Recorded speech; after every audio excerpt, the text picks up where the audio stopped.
Ranchers have rights. What are those rights? According to Congress, the Federal Lands Policy Management Act, every decision on these forests are supposed to be in regards to valid existing rights. Well, when I learned this, I think it was in about 2021, I went to the Forest Service office and I said, hey, what are the valid existing rights? What are those? And I thought there would be a list. You know, they would open up a drawer and they would say, oh, here's the valid existing rights on, we have to recognize these before we make a decision. No. So I went home and I wrote a letter and I asked, with regards to the rancher's livestock business, the use of range, and the waters, what are the valid existing rights? And he wrote back through the lawyers, so it took some time.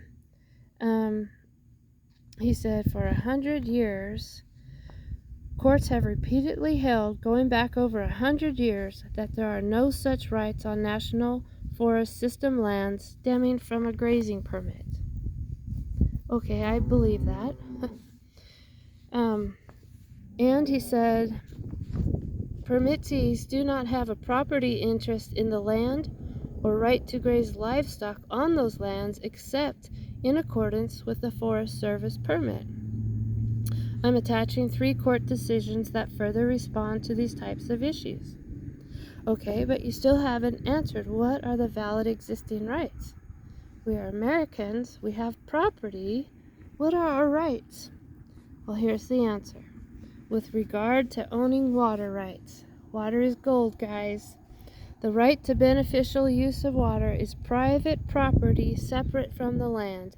The Forest Service defers to the New Mexico Office of the State Engineer for administering water rights. Having a water right, however, does not include a right to use or graze livestock on National Forest System lands.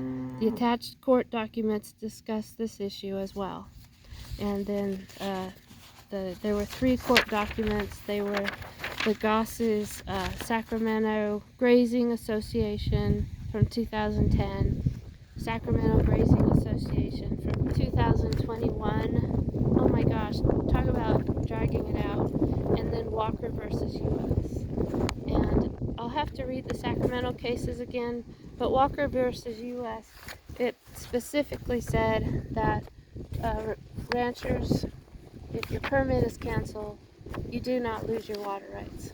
So where's our valid existing rights? In the waters. We have a right to the use of the water, and coincidentally, the cattle are on the range where the water, well, I shouldn't say range because that might get you in trouble.